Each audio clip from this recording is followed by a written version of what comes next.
Welcome to Humble Beginnings, the Undrafted podcast. I'm your host, Rochelle Hamilton Jr., and we got a good one for you today in episode 37 of the Undrafted podcast. The Denver Broncos, they finally have their new head coach. They hired former Bears defensive coordinator Vic Fangio to take over the head coaching spot since they fired Vance Joseph on last Monday. I'll talk a little bit about that. Nick Foles and the Eagles. Man, it's something about Nick Foles. He does something to this team, man. He brings them alive.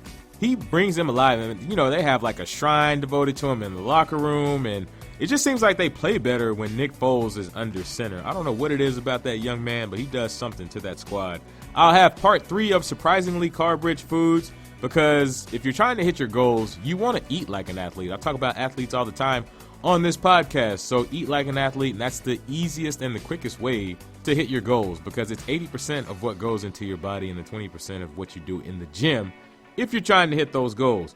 Bears fans, they trash-talked Cody Parkey, the kicker.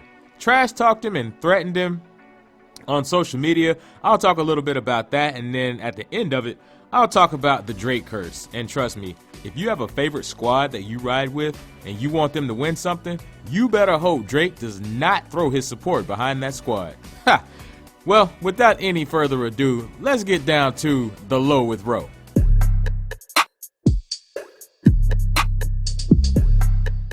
The Broncos hired Vic Fangio on Wednesday to take over the head coaching spot in Denver. This comes after they fired Vance Joseph on last Monday. Now, before they settled on Vic Fangio, well, I shouldn't say settled, before they selected Vic Fangio to take this head coaching spot, they interviewed 5 men on their list. That included Patriots defensive coordinator Brian Flores, Steelers offensive line coach Mike Munchak, former Colts head coach Chuck Pagano, and Rams quarterback coach Zach Taylor, and finally Vic Fangio. Now, Vic Fangio, he comes over from Chicago. He was their defensive coordinator.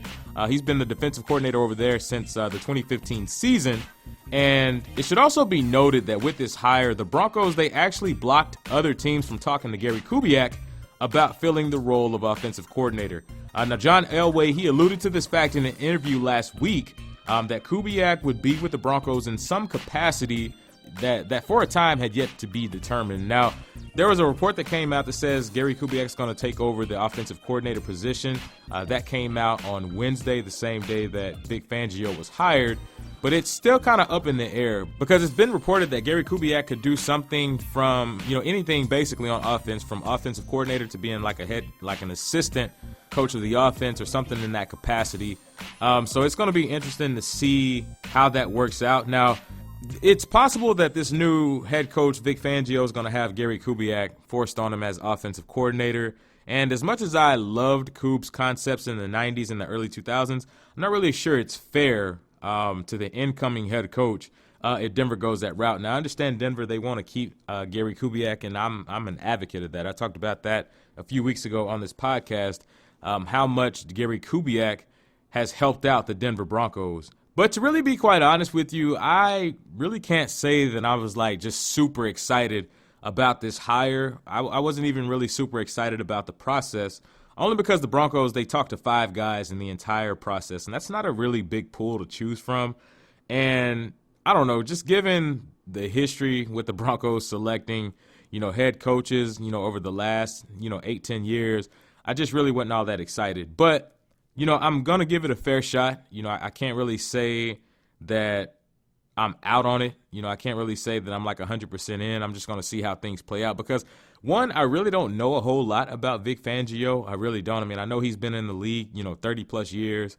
He's a 60-year-old, really good defensive coordinator. This is his first NFL head coaching gig, and I think that's what's throwing off a lot of fans is the fact that we just came from Vance Joseph, who was a first-time head coach, and, it showed because his game management and, clock management and things like that, the way his games were called, the penalties, the undisciplined football, all of those things, that showed that he was an inexperienced head coach.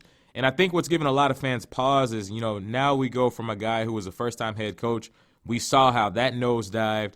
Now we're bringing in another guy who's a first-time head coach. So fans are kind of like, man, I really hope, my squad doesn't have to teach a guy how to be a coach again. But I don't know. I think there's some differences between Vic Fangio and Vance Joseph, because Vance Joseph had only been a defensive coordinator for 1 year before the Broncos hired him. So he didn't have a lot of experience, even, in the one position that's just up under a head coach. He didn't have a lot of experience. And I think in that regard, the Broncos kind of set him up to fail, on top of the fact that he didn't really have a good quarterback to work with. I mean, Case Keenum was the best quarterback he's had to work with. And now you bring in Vic Fangio, who's been a defensive assistant, 30-plus years across the league. I read some stats of things that he did when he was over there with the 49ers. When he was with the 49ers, they were number 5 in defense. The year he left San Francisco, they dropped all the way down to number 29. So they dropped, 24 spots to the 29th spot just in one season when Vic Fangio left out of there. Now, what he did with Chicago's defense on last year, I'm not really sure what he did in the 2015 and 2016 seasons. I don't have the notes on that. I don't have the research.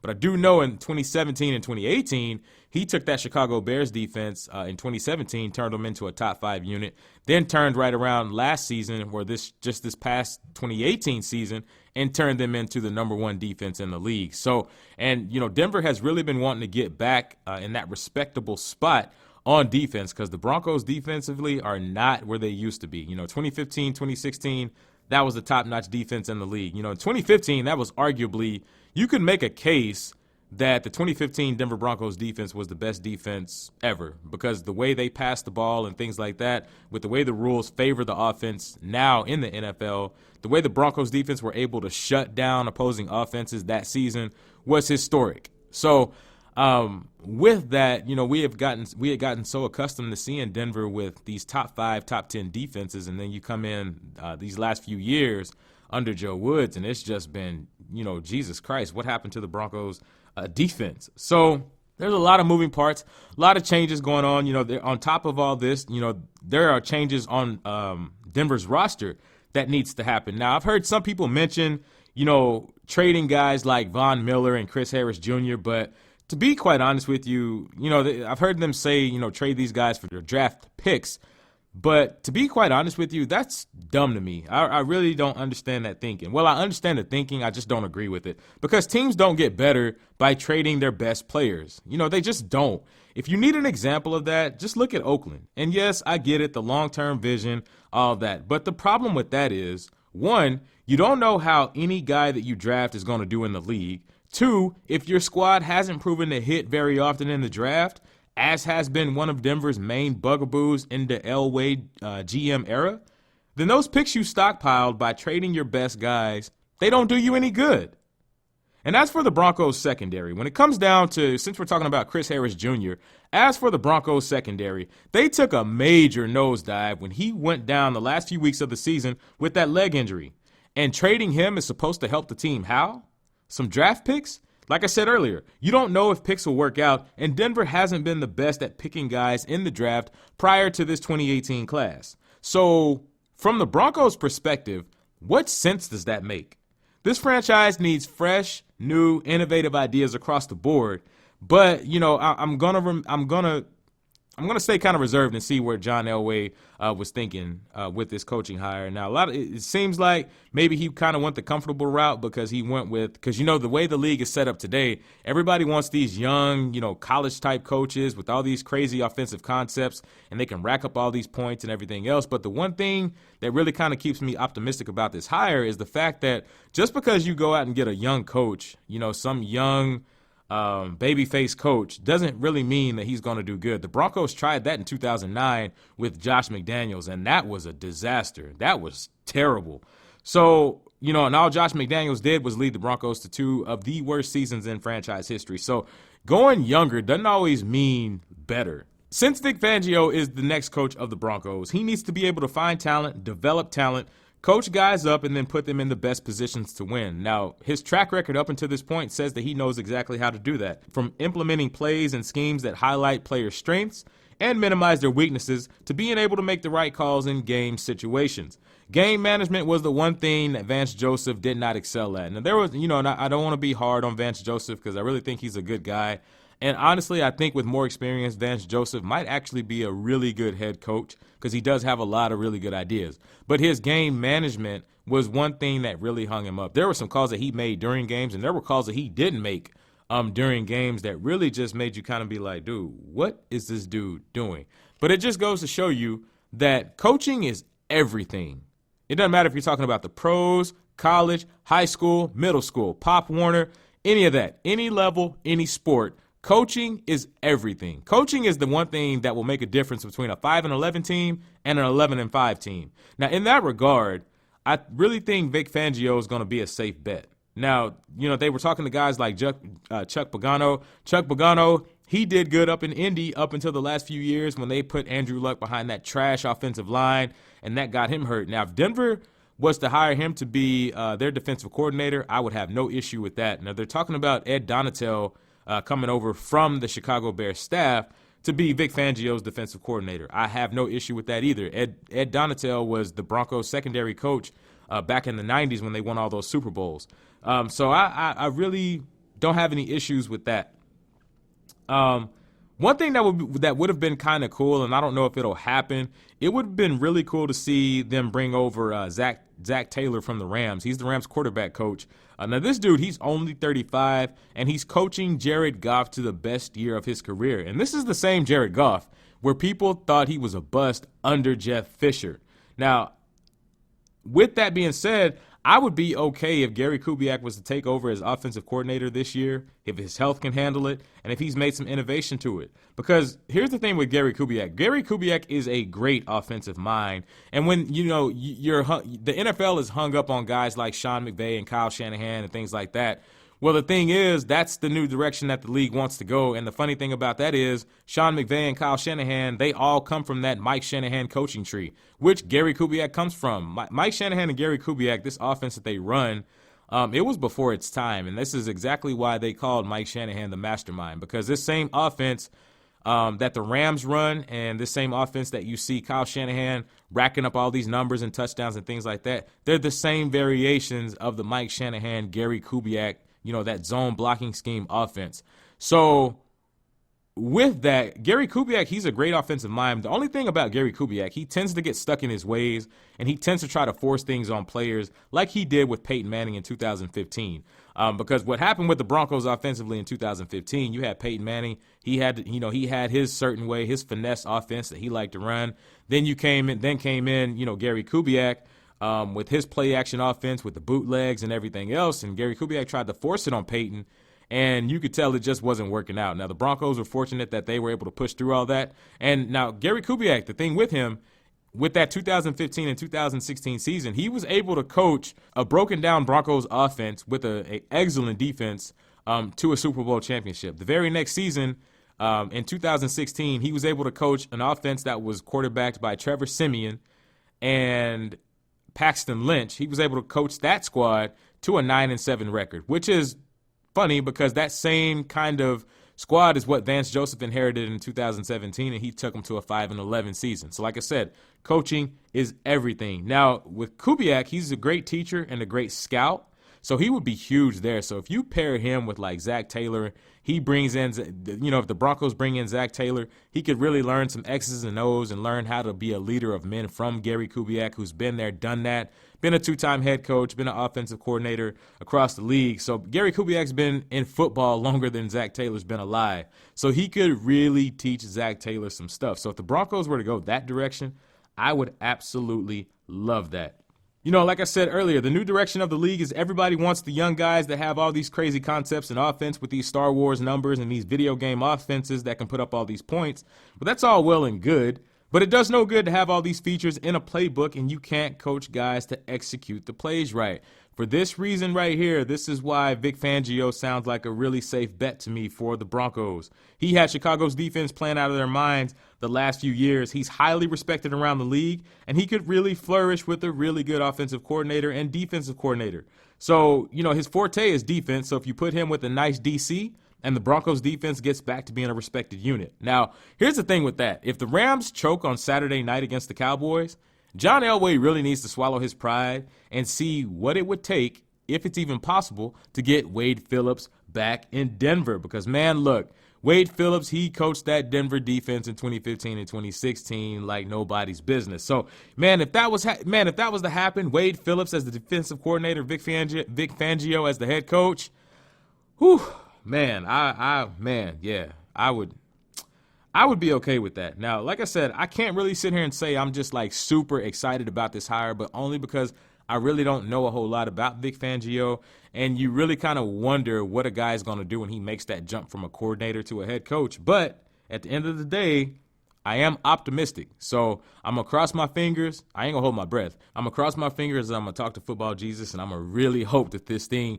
works out for the Broncos. But, it remains to be seen how everything plays out. I am excited about the change that's going on in Denver. Hopefully it's changed for the best, and we'll just wait and see how everything plays out. But one thing is for sure, whatever happens, it's Broncos for life. All right, let's move on to I'm in and I'm out. There were some wild games on Wild Card Weekend this past weekend, and the Eagles and the Bears, they faced off in a playoff classic on Saturday night in a game that in one of the craziest fashions that I've ever seen. Nick Foles and the Eagles, they beat the Bears 16-15 on a blocked field goal by Cody Parkey, and they advanced to take on the Saints this weekend in New Orleans to see who will advance to the NFC Championship game. This is the thing, though. Nick Foles, man. There is something about Nick Foles and what he does to this squad. And I'm in on Nick Foles, by the way. I really like Nick Foles for this Eagles squad. Now, before I go on about this, though, let me just talk about how this game ended. Because, man, Doug Peterson, he wrote that book. He was fearless and this and that and the other. Doug Peterson is an ice in his veins type of coach. And it's funny I say ice in his veins because he iced Cody Parkey, as some people say, on that last field goal. Now, this field goal was 43 yards in distance. Now, the crazy thing is he made the first kick, but, of course, Doug Peterson, he called the timeout, and it didn't count. So he lines up to do it again, and the ice method worked because he missed it. Well, I say he missed it, but technically the league came back on Monday morning and said that Eagles defender Trayvon Hester actually blocked the kick. So he kicks the ball, and Trayvon Hester tips the ball just enough to change the direction of it, and it bounces off the end post and the crossbar. Now, I've seen plenty of kicks where it bounces off the end post and the crossbar and then it falls in, but I've never seen it bounce off the end post, hit the crossbar, and then fall out. The league came back Monday and officially credited Trayvon Hester with that blocked kick, so it's officially in the books with the NFL as a blocked kick as opposed to a missed field goal. Now, I felt bad for Cody Parkey because how the fans treated him, and I'll talk a little bit about that later. But the crazy thing is, Cody Parker, I don't know why I want to call this dude Cody Parker. The crazy thing is, Cody Parkey actually made the Pro Bowl with the Eagles back in 2014. But getting back to Nick Foles, man. Nick Foles and the Eagles, these fellas did it again. Nick Foles is 4-0 in the playoffs under Doug Peterson's regime. He's 4-1 all time in the playoffs with the Eagles. Now, the Eagles, they go to New Orleans to face Drew Brees and the Saints. I don't think the Eagles will make it past New Orleans, but I do give them a decent shot. And I will say this, if the Eagles get past New Orleans, and Lord have mercy, if they make it all the way to the Super Bowl and actually win it with Nick Foles under center, the Philadelphia Eagles, they're going to have a real problem on their hands, because at that point, it's like, what do you do with these two quarterbacks? You got Nick Foles, who's led you to these two Super Bowls. The first one, he was the Super Bowl MVP. Now you've got a young quarterback in the wings and waiting who was supposed to be your quarterback of the future in Carson Wentz. So what do you do at that point? If that were to happen, and it is unlikely as it is to happen, if that were to happen, I would not envy Philadelphia Eagles management one bit. Now, Nick Foles does something to this squad. They come alive when this dude is in there. That offense, they play different. It seems like he gives them some juice. They push the ball down the field more. I'm not sure what he does to this squad. And I'm not taking anything away from Carson Wentz at all, because Carson Wentz, he's a machine. He's the quarterback of the future for the Eagles. But Foles, he does something to this squad. I don't know if the coaches are simplifying the playbook and the offense for him, and maybe with that simplification, it's making it easier for everybody to get on the same page. I don't know what's going on when this dude gets into the lineup, but when he gets into the lineup, I don't know, maybe it's his dynamic between, his personality and the rest of the Eagles players, and with that, it transfers over to the energy, and it just brings about something different with this squad. I don't know what it is, But whatever it is, man, with all that being said, this is going to be an intriguing game because New Orleans, they haven't been the same team since the Dallas game. Now, before that game, Drew Brees, he was having an MVP caliber year, one of the best individual quarterback seasons we've seen. New Orleans, they didn't look like they were really going to be stopped by anybody before that game. And then, boom. Dallas, they go and they punch them in the mouth. They hold them to 10 points, and the Saints look like they had really kind of lost their way for a few games. Now, the last few weeks, they've kind of gotten back on track the last few weeks or so. The Pittsburgh game, that was one of the best games this season. But even with that, the Saints were able to pull that game out basically at the last minute. But even with that, they definitely shown to be a little more vulnerable than what they were prior to the Dallas game. Now, with all that being said, New Orleans, they're still my Super Bowl pick. On top of the fact, Philadelphia is the squad that New Orleans feels like they should have faced in the NFC Championship game last year instead of the Vikings. Alvin Kamara, he said that he really felt like they would have beat Philly and they would have been in the Super Bowl. So, for the Saints, there's a little bit of extra sauce in this game. And as for the Bears, well, this season came down to a crashing, heartbreaking end for the Chicago Bears. But the thing is, they have a bright future. Mitch Trubisky, he made tons of progress at the quarterback spot in his second year. He made some crazy mistakes on Sunday night, but, that's to be expected from a young quarterback. That's no big deal. It's a big deal, but it's not in the grand scheme of things. Matt Nagy, he has turned the Chicago Bears team around. The defense, they're great. They got the number one defense in the league, or had the number one defense in the league. They're at home now, but they had the number one defense in the league. Khalil Mack, he's locked up for the foreseeable future. Jordan Howard and Tariq Cohen at the running back spot, they're locked up for the foreseeable future. The wide receiver core in Chicago is good. Like, the biggest thing that the Chicago Bears are missing is experience. All they need is more time because they're a young squad. So for Bears fans, I know it stings, but the future is bright in Chicago, Illinois. Y'all got nothing to be ashamed about. What's the wave with Chef Rodaddy? I love this segment because I love to talk about food. I like to look at food, and even though I don't eat the same food that I used to eat like I used to eat it, I still like to look at food. Like, literally, I will get on Instagram or Yelp, and I'll get on there and just look at junk food because I really know I can't have it. So it's like, man, if I can just look at it, then I live vicariously through whoever just took this picture of this food. Don't judge me.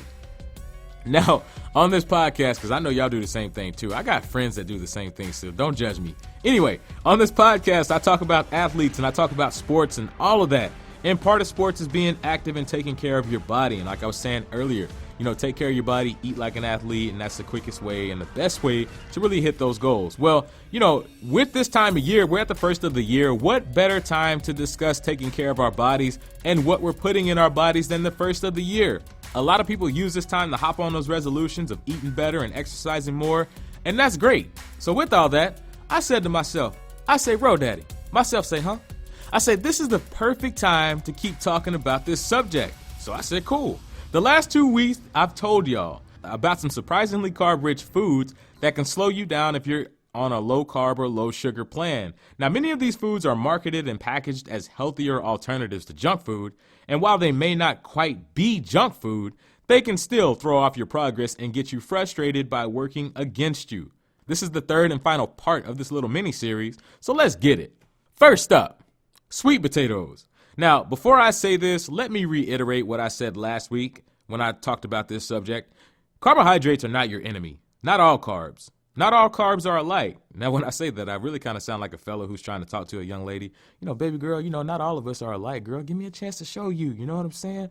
Girl, I ain't like these other dudes. But anyway, seriously, all carbs are not bad. Your body needs carbs for energy and to function. It's the bad, empty calorie carbs from sugar, processed food, and excess starches, etc. that packs the pounds on our bodies. Now that I've said all that, let me get back to these good old sweet potatoes. Now, we all know that the potatoes in any form are carby and starchy. If you're talking about mashed potatoes, french fries, baked potatoes, all that. But sweet potatoes, they're generally considered to be a healthier version than white potatoes. And while this is true, sweet potatoes have all kinds of vitamins and nutrients that are really good for your body. Now, they have 41 grams of carbs in them, so it is a carb heavyweight. But don't let that scare you away from eating them. If you're on a low-carb plan, just watch your portions. Remember, portion control is everything. No matter what plan you're on, if you're talking about keto, intermittent fasting, low carb, low sugar, all that, portion control is everything. So if you're trying to lose weight or if you're trying to maintain some type of goal, watch your portions. Sweet potatoes, they're good for you because they're low on the glycemic index and they're rich in fiber, which helps keep your appetite in check. So it helps keep you fuller longer. That way you don't fall into the trap of compulsory eating and things like that. And, doing all that snacking, taking in extra calories. Now, if you want to spruce them up with your dinner, just try putting some paprika, garlic powder, and ground pepper on there. And man, eat up. Now, I don't really eat butter, so on the rare occasion that I do eat a sweet potato, I leave the butter out of it. But if you do prefer butter, just get a tad, and I mean like a small serving of butter to cut down on all the extra calories that butter tends to pack with it. The next one up, and man, this one right here hurt me in my soul. Pizza. Now, if you know me, you know why this hurt, because if you know me, you know I love pizza like the Ninja Turtles love pizza, which is ironic because I love the Ninja Turtles. Anyway, pizza's not a surprise food on this list. We all know that because pizza's not the greatest for you, but the relation to carb count and the size of the slice just might be. Your average slice of pizza contains anywhere from 36 to 50 carbs a slice and an ungodly amount of fat and carbs from the various toppings that you may throw on there. So if you're a low carb cutter, pizza's one of the worst things you can eat. Even if you just eat the cheese and the toppings on top, you're still taking in a lot of fat and a lot of calories, so you still want to stay away from it. But it tastes so doggone good.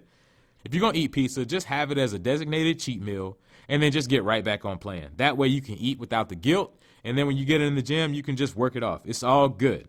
That's the easiest way to handle a great food like pizza that tastes great, but is really not the best for you. Lord, my mouth is watering even talking about pizza because now I'm thinking about it. So with that, let me move on. Now, the next food that surprises us with the carbs, apples. What? But they're so good for us. Yes, they are. But they can still pack a mean carb-filled punch. Now, one large apple contains 36 grams of carbs, and applesauce can contain up to 46 grams of carbs. Now, fresh apples are okay to eat, but applesauce, you should really stay away from applesauce if sugar is your main concern. Applesauce is a processed food, and if you're opting for healthier alternatives, you want to take processed foods off the table as much as you can. You want to minimize your intake of processed foods. Fresh apples are great hunger busters, so if you want to add them to your intake, but you're watching your carbs and being very mindful of your carb intake, just eat a half of an apple instead of a whole one. They're great in oatmeal with cinnamon. Now, I don't eat a lot of oatmeal, but the times that I have ate oatmeal and tried it with an apple with some cinnamon on it, it was really, really good. So fresh apples, go for it. Applesauce, I would leave that off the table. Now, I don't eat applesauce specifically because of the added sugar. Applesauce has a lot of added sugars in it, so you definitely want to watch that. You're better off just eating a fresh apple. So with that, with all the sugar and things like that, and then I don't like the texture of applesauce. It just tastes funny. It's cold. It tastes kind of grainy, and applesauce is not the business. This next one's going to throw people for a loop because this is one of the ones I talk about when I talk about these marketing companies and these food companies dressing this food up in these sexy wrappers and things like that, and they're highlighting, X amount of grams of protein and things like that. Energy bars. And I don't eat these at all. Yes, when we talk about carbohydrates, they give your body energy, so it's not really a big surprise when you get a hold of an energy bar and they have a healthy dose of carbohydrates in them. But when it comes down to these energy bars and these protein bars or bars that are marketed as these portable health food types, these things are frauds. For the most part, 99% of them are fraudulent. Your average energy/protein bar can contain up to 45 grams of carbs. And on top of that, they're packed full of sugar and crazy chemicals, some of which the average person can't even pronounce. So I'm always kind of shocked when I see people eating these and these companies, they have people thinking that this stuff is good for you because generally they're really not. For the most part, all these bars is empty calories that will just slow down your progress. Now, if you want a better snack option, just keep some tree nuts with you like pistachios, cashews, almonds, pecans. But even then, you got to watch your intake of nuts because tree nuts are calorie dense. And when I say that, it doesn't take a whole lot of tree nuts to equal, a few hundred calories. Like a small handful of almonds can literally be anywhere from 300 to 400 calories. Now, nuts are good for you, but that's why you see like a lot of bodybuilders when they're trying to, pack on mass and things like that. A lot of them snack on almonds and pistachios and pecans because they're high calorie foods. So that's why. Now, if you're trying to pack on mass and you're trying to pack on muscle, then, by all means, eat tree nuts. But if you're trying to lose body fat and trying to really watch your caloric intake, you want to either minimize your intake of them or just look for a better option. Other things that you can eat in place of these bars: fresh fruit, vegetables, those protein snack packs that you can get in the store by the cheese section where they have like the little chopped up pieces of meat and cheese and things like that. They got a small serving of like nuts and cranberries and things like that in them. Those are really good. They're by Hormel or Oscar Mayer or somebody. I think even both brands may make a version of them, but they're like those little snack break packs. Those are really good. All of these are better alternatives than these healthy food frauds known as energy bars and protein bars. Personally, I always tell people if they ask me, things that I eat on a daily basis, when they ask me about these bars, I tell them to stay away from them. So if you ask me, stay away from these bars and opt for just straight up food, or opt to snack on straight up food. That's the best thing you can do. The last food that I'll talk about that can pack a healthy dose of carbs is low fat candy. Stay away from these as well. These are fraudulent as well. These are nothing more than marketing gimmicks that are dressed up in sexy packaging with clever writing to make you think you're getting the best of both worlds. They want you to think that you're getting this sweet tooth fix without all the junk.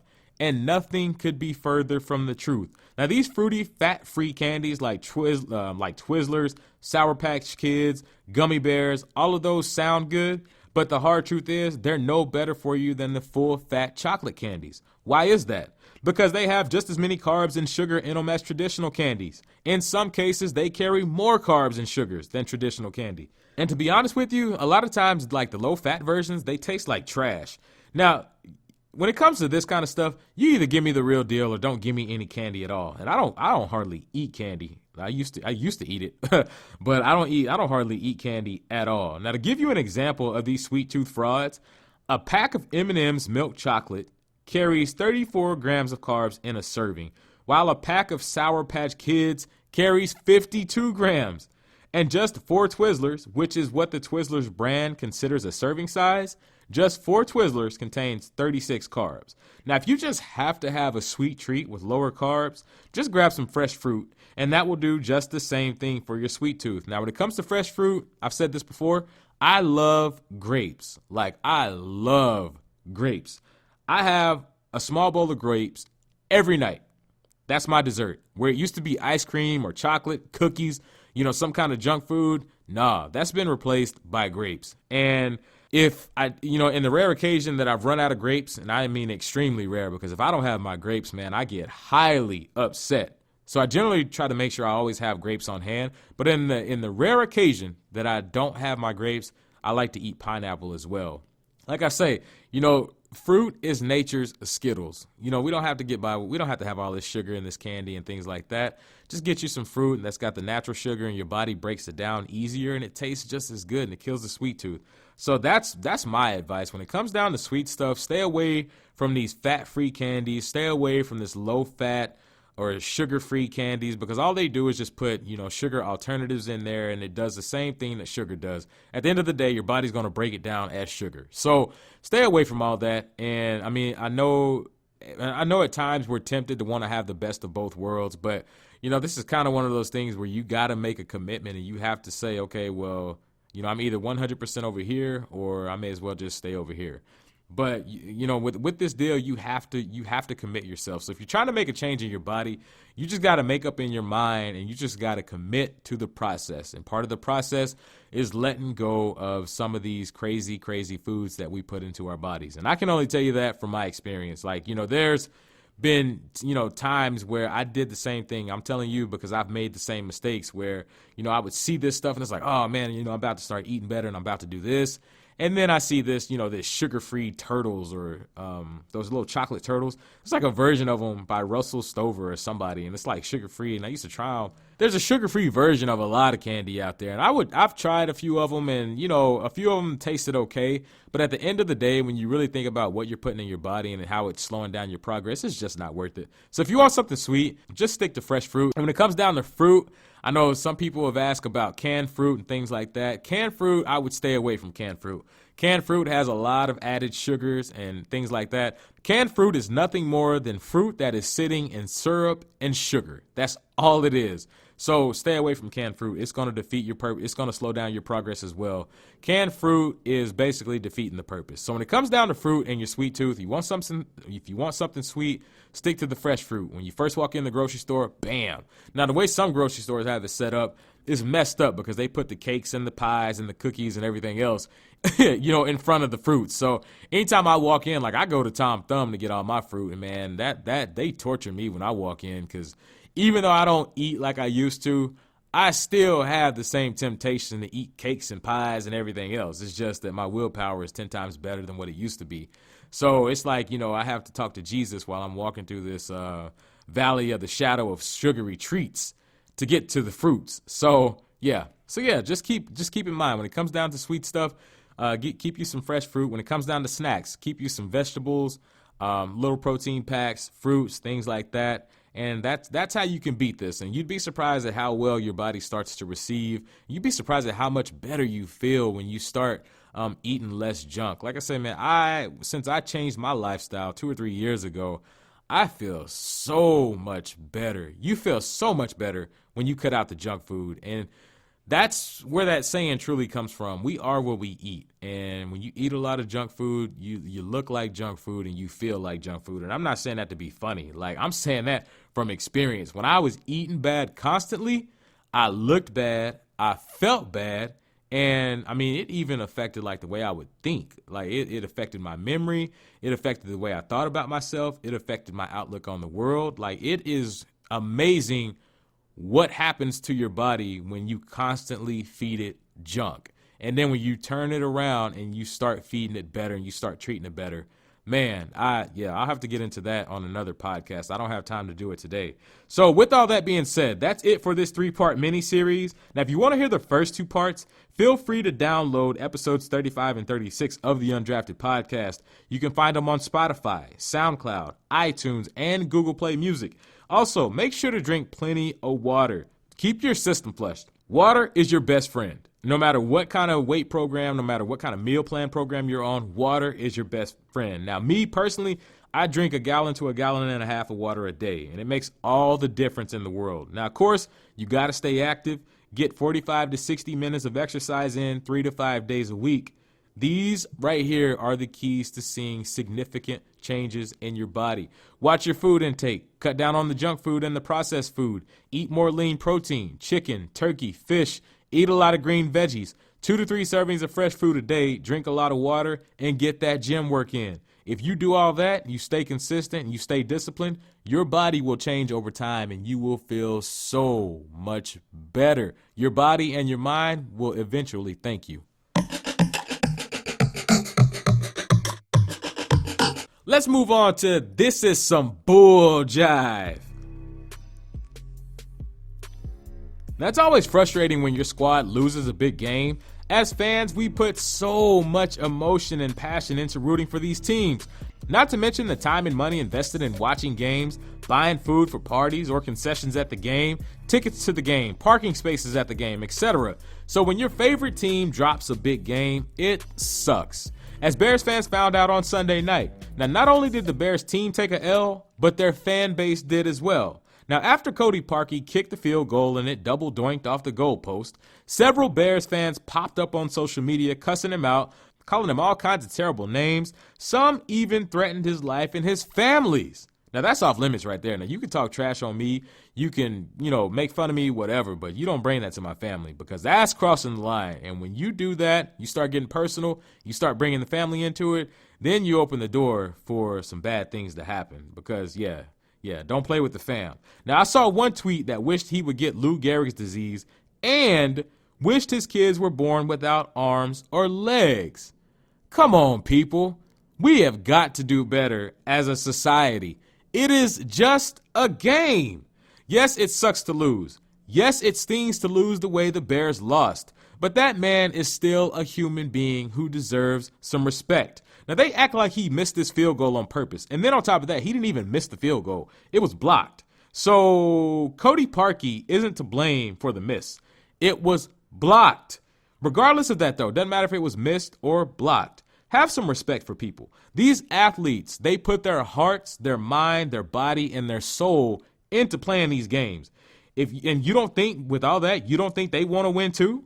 If you've ever lost at anything, you know just how much it stings to lose. Now, if you think athletes play pro sports just for the money, you're sadly mistaken. Now, yes, there are some out there that play pro sports just for the money and, I'm in it for the money, woo. We get all that. But the vast majority of pro athletes who choose to turn pro, they do it because they love the challenge of competing against the best. The money is just a bonus. Now, if you had any idea what these men and women go through, what they put their bodies through to play at this high of a level consistently, you would appreciate what these athletes do more. Come on, people. I mean, acting a fool on social media or disrespecting people, period, is not the way to begrudge a loss. Who raised y'all? Bears fans, disrespecting that man like that? That's some bulljive. Keep Drake away from the Denver Broncos at all costs. Well, the Broncos, they haven't really been good the last few years, but when we do get good again, because we are going to get good again, keep Drake away from the Denver Broncos. Now, you've seen and heard of the Sports Illustrated curse, and just in case if you haven't, basically the Sports Illustrated curse is where an athlete or a team gets on a Sports Illustrated cover, and soon after that following season, that athlete either gets injured, suffers a devastating injury, or that team loses a game in the biggest moment of the season, which is generally like a championship game or something like that. Or, the team and the athlete, period, just has a terrible, terrible season. Now there's the Drake curse, and it's gaining notoriety at an alarming rate. Basically, Drake shows his support for a squad or an athlete, and they lose in the biggest moments. And I like Drake, but something just ain't right here. Check this out. Drake threw his support behind Kentucky basketball. They haven't sniffed a national title since 2012. He was named the global ambassador of the Toronto Raptors. He's from Toronto, supports the team, things like that. No finals appearances at all for the Raptors, although the Raptors look really good this year because Kawhi and them boys is showing out. He showed his support for Conor McGregor before the Khabib fight. Conor McGregor got knocked out. He showed his support for the Alabama Crimson Tide before the national championship game between them and the Clemson Tigers on Monday. Clemson mollywopped Alabama Monday night, 44-16. Do you see a theme here? Drake got that bad juju. Now, I like Drake, but keep him away from any squad I ride with. Drake, this curse of yours, this that bulljive. Well, that's my time for episode 37 of the Undrafted Podcast. I want to thank my Lord and Savior Jesus Christ for blessing me with the gifts, the talents, and the resources to do this. Thank you for taking time out of your busy day, out of your life, to come and hang out with me on this podcast. Don't forget, you can follow the Undrafted Podcast on Instagram at the Undrafted Podcast or on Twitter at RoForShowPro. And like I always do, I'm going to leave you with a little Bible verse. Psalm 56:4. In God I will praise his word. In God I have put my trust. I will not fear what flesh can do unto me. Remember, do your best and let God handle the rest. Be blessed.